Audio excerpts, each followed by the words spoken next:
Hi, I'm Sarah Fleming, the Central States Thrift Shop Coordinator. I'm going to be presenting to you a policy to take back to your shops and discuss with your board and staff. This policy originated around 7 to 10 years ago when I worked at the Newton Etc. shop with manager Leah Lawrence. At that time, she highlighted to staff that actions and policies in our shop were essentially racist. This was initially very shocking and painful for me, who considered myself anything but that. However, with openness and involvement in conversations and trainings, I began to see how racism unintentionally is present in our systems and society. I continue to be open and interested in this topic, and I worked with others who are committed to making our spaces welcome to everyone.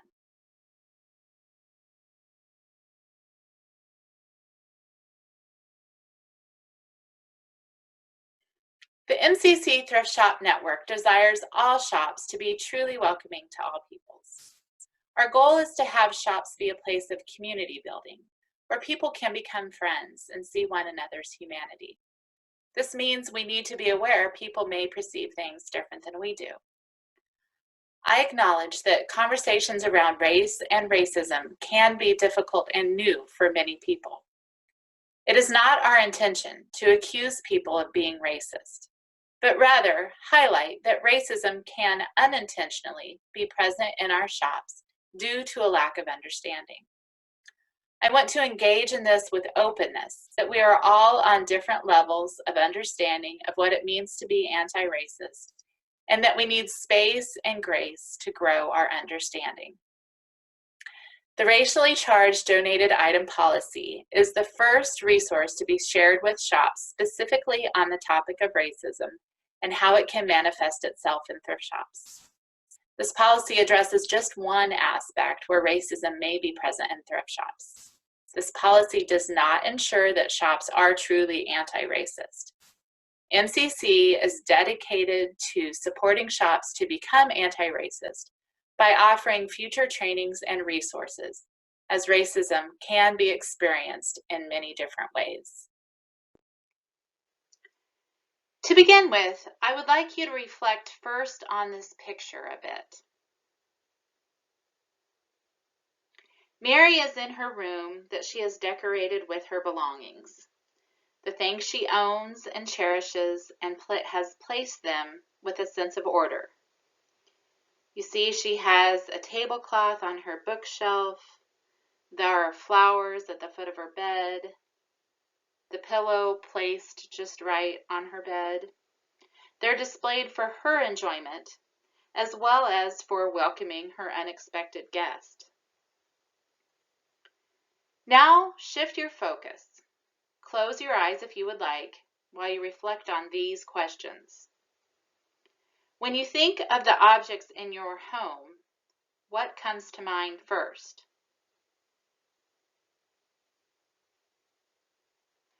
When visitors come into your home, what kind of message do they receive from the objects they see?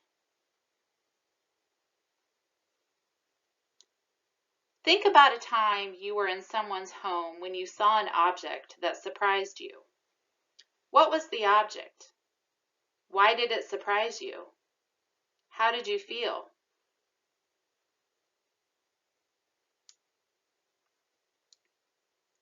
Now think about your shop. MCC Thrift Shops are places of community for many people. We invite people into that community when they enter the shop doors. Think about the objects that are in your shop. What kind of message do people receive when they see these objects?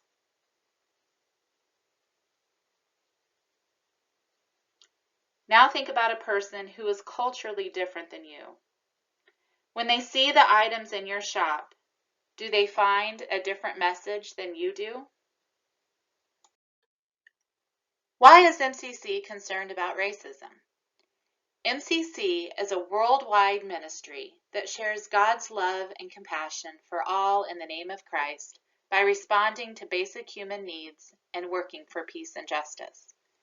As Anabaptist Christians, we are called to follow the example of Jesus in community and reject violence in all its forms, including racism.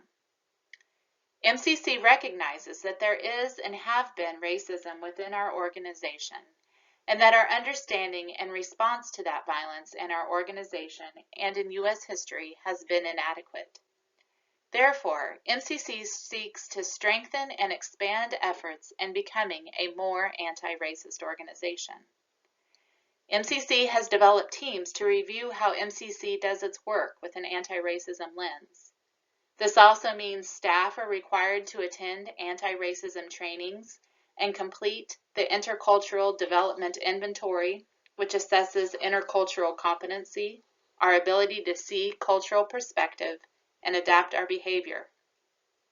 Staff are required to individually and as a group educate ourselves in what it means to be an anti-racist organization. Personally, I will say that this is hard work and it takes time for understanding. Even after attending multiple trainings on anti-racism and working on educating myself on differences in cultural perspectives, I still find myself confused and lost many times. I hope you can feel unguarded and open to this conversation, recognizing that understanding how racism is prevalent in our communities and institutions is difficult and sometimes painful, but that we can work on this together. In addition to MCC's vision, the MCC Thrift Network has this statement in the Operations Handbook: as a hope and expectation that all shops will create welcome environments. Anti-racism includes beliefs, actions, movements, and policies adopted or developed to oppose racism, or to change a system or an institutional policy, practice, or procedure which has racist effects. I'd invite you to look through your policy handout on page 9 at the definitions and facets of racism. Read through those, highlight what stands out, what surprises you, and what is new. You may want to pause this video while you take a moment to do that. Some things to keep in mind. As a Christian organization, striving to be anti-racist is a moral, ethical responsibility and really isn't as hard as some may think. Consider the following. Being anti-racist does not mean that you must recognize all forms of racism. Being anti-racist also does not mean that you must be offended by things that others are offended by. What being anti-racist does mean is that you are committed to recognizing what has been or may be offensive to others and are willing to combat that offensiveness. The main concept of the policy being presented involves the portrayal of stereotypes. From an early age, we learn to place people and objects into categories. It's our way of making a complex world simpler. However, when we're very young, we tend to put less of an emphasis on attributing values to these categories. As we grow older and are influenced by parents, peers, and the media, our world around us, our tendency to label different groups as good or bad increases significantly. Additionally, the less contact we have with a particular group, the more likely we are to fear other groups and develop negative feelings about them. Without interactions with different groups, we develop stereotypes, such as the example of a nurse being a woman. A stereotype is a widely held but fixed and oversimplified image or idea of a particular type of person or thing. Items that illustrate a hateful message or highlight a particularly painful part of our nation's history, or portray a negative stereotype of a person or groups of people that may be hurtful to community members we want to feel welcome in our shops, are considered racially charged. MCC does not want items that perpetuate negative stereotypes or promote hate to be sold in our thrift stores. MCC does not want money from the sale of this kind of violence. To imagine how these items tell a story in our shops, think of children. Children of color see these images and internalize the stereotypes, which interfere with their developing positive self-images and racial identities. Other groups of children see these stereotypes and incorporate them into their racial awareness and developing attitudes and feelings of other groups. These representations prevent others from seeing racial groups realistically in a range of roles, settings, and occupations. I would like to point out the Halloween costume. Dressing up as a teacher, a doctor, a cowboy are occupations. Dressing up as an Indian or a sultan is a caricature based on a stereotype. Where did these items come from? For an example, I'll use Jim Crow. Racial segregation was legally sanctioned by the U.S. Supreme Court with Plessy v. Ferguson in 1896, and it was codified by Jim Crow laws, segregating water fountains, schools, restaurants, transportation. The term Jim Crow came from the 1830s and 40s, when the white entertainer Thomas Dartmouth Rice performed a popular song and dance act supposedly modeled after a slave. He named the character Jim Crow.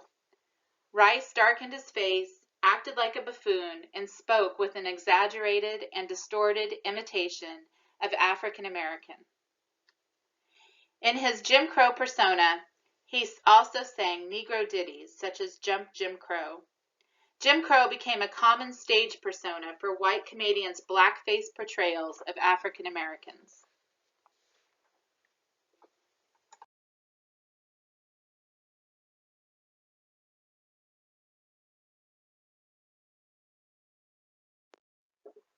On page 4 of the policy, there are other examples of items that have or could be donated to our shops.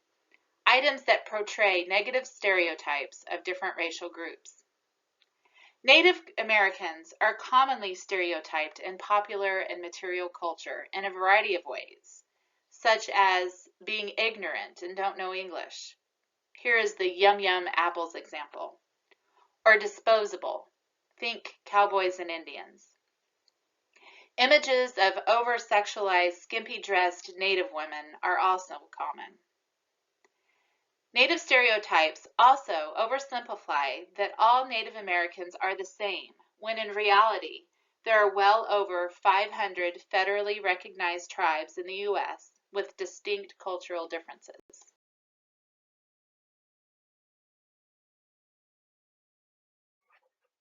A new Mexican restaurant, Hot Taco, opened in Charlotte South End this month, but it's not the food that's attracting attention. It's two statues outside the front door. They depict two sleeping Mexican men in large sombreros. More than 300 people have signed an online petition to remove the statues, calling them racist and ignorant of Mexican history. But reporter Nick De La Canal looked at the symbol's history and found it's not so cut and dry. You've probably seen the image before. A Mexican dressed in a traditional white shirt and serape, a huge sombrero covering his face.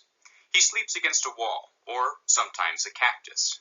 Some people have named him Pancho or Ramon, but often he's referred to simply as the Sleeping Mexican. His image sparked protest in San Antonio when the city planned to include him in a mural a few years back. Taco Bell used him in their logo until Latino activists pressured the company to stop.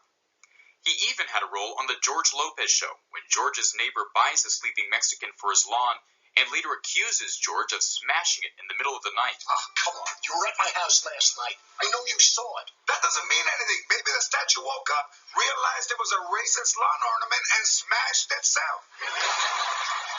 Amalia Deloney agrees the figures are racist.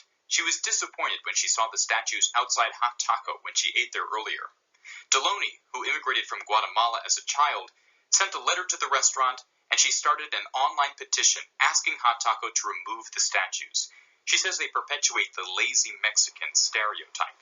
You know, this is an old racist trope. What we're talking about is the power of an image when it becomes negative and when it comes to stand in for all kinds of other things which lead to harmful treatment of communities of color in particular. And here we're talking about Latinos. But the sleeping Mexican has a long history in Mexican folk art. Rosalia Torres Weiner grew up in Mexico and remembers seeing these clay, sometimes ceramic figures sold in the marketplaces. Her grandmother had some in her garden. She was puzzled when she heard of Amalia's petition. In Mexico, it's not a sign of like Mexicans are lazy. No, this is a sign of after a good meal, you need to take a siesta and you need to take a break. Torres Weiner now works as an artist in residence with Latin American contemporary art projects. I think the owner should, they have the right to decorate how they want it to look, and I think they're doing a good job. They have bright colors that represent our Mexican culture. The statues are funny, like for me, it would say, I had a really good meal at this restaurant and I'm going to take a siesta. To get the real story behind the Sleeping Mexican, you have to travel back to the late 1800s. At that time, traveling Americans first wrote about how indios, exhausted after a full day's work, would wrap themselves in shawls and serapes and prop themselves against buildings to rest. In the 1930s, Mexican folk artists began using the image in their art. Diego Rivera drew him. In one of his pieces, titled Sleep, children doze in the arms of their mothers, themselves next to a man asleep under his sombrero. During the same decade, Mardonio Mangaña, the modernist sculptor, modeled statues and wood carvings depicting Mexican laborers wrapped in blankets. And in his book, The Sleeping Mexican Phenomenon, writer Charles Philip Jimenez points to these early examples and argues the sleeping Mexican doesn't sleep because he's lazy. It's because he's been working so hard. It wasn't until the 1940s, when the tourism industry kicked off, that merchants began mass-producing the sleeping Mexican. They were sold as souvenirs for Americans on vacation. This is also the time of Aunt Jemima and Uncle Moses and sort of representations of black imagery, the images of the Asian boy and girl. And then the Mexican reproduction enters that time. That's Maribel Alvarez, a social scientist at the University of Arizona. Later, in the 50s and 60s, these kitschy collectibles became shorthand for the tequila-drinking, burro-riding, maraca-shaking Mexican caricature. Even the Carolinas saw this happening around World War II. Do you remember south of the border? This is Astrid Chirinos, who works with the Latin American Economic Coalition in Charlotte. That was a huge amusement park that was all about Mexico. You had hotels and rides and restaurants and all kinds of things. And it is right there in the border with South Carolina. The roadside attraction, built in the 1940s near what's now I-95, is decked out with neon cacti, sombreros, and sombrero-wearing cacti. The place is still in operation today. And they were tons of signs on the highway that say, come see Pedro, and Pedro is waiting for you, and I mean, over and over and over and over. Chirinos doesn't remember any large-scale controversies, but times have changed. Chirinos says anti-immigrant political rhetoric has heightened many Latino sensitivities. This petition to remove Hot Taco statues is an example. I wondered if this would have happened 10 years ago, 20 years ago. It would be different, it would be folkloric, but right now it is a much more sensitive and delicate subject to talk about. There is a movement among some Latino artists to reclaim the sleeping Mexican. Following this latest controversy, Rosalia Torres Weiner painted her own version of the siesta motif. In her painting, a traditionally dressed Mexican crouches on a bright orange landscape. He's behind a barbed wire fence. But there's a difference here. My particular painting is not taking a nap. He's dreaming for an immigration reform, and he's dreaming for literature for us immigrants in the United States. His activists focus on. I want to acknowledge again that this is messy and complicated. Just recently, I began to see how people of color could view the Confederate flag as painful and unwelcoming. It took the Charleston church shooting media coverage to make me understand. I just associated it with the Dukes of Hazzard and didn't see it as racist. I also want to acknowledge again that it doesn't matter really how I feel about it. It is that some people find this offensive. Our goal is to make MCC Thrift Shops a welcome place for all, and to our best ability, we want to keep offensive items from ever reaching the sales floor. In many instances, you will come across donated items that really have you confused and questioning. Would this item offend someone? Is this an artist's interpretation of their own race and therefore appropriate? Is this a cultural artifact from an oppressed group of people and something that should be returned to them? Just for an example, I have two images up here of Indigenous women. One actually is a piece of artwork that was made by an Indigenous woman, and she draws on themes such as mythology and gives particular focus to women and their roles of givers of life. The other image of the woman on the horseback, I don't know too much about. Very easily I was able to find on the internet images of Native American women. This one in particular, you could download the image for wallpaper on your computer. So we want to make this easier on you. I myself have been immobilized with not knowing what to do, with questions and confusion. So we have put together a policy to help you work through these questions. In your handout is a policy we suggest you review with your board of directors and implement with a commitment to continue work towards being an anti-racist organization and truly welcoming to all peoples without discrimination. This provides a basic framework for how to analyze donated items that depict race and some guidelines with what to do with them. The key point is, don't sell it. When in doubt, throw it out. There is some language specific to Central States about MCC Central States collecting the items to be able to put together educational pieces and contextualize what this item is. If you're from another region, you can skip that part or visit with your thrift coordinator about that. Regardless, I invite you to review the policy and highlight the portions where you have questions or concern or confusion.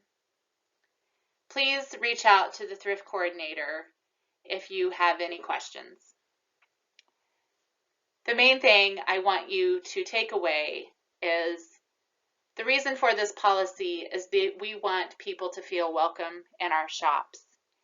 And if someone comes to us with an item that says this is offensive, this is racially, portrays a negative racial stereotype, we need to remember that the policy is accountable to the people the policy impacts.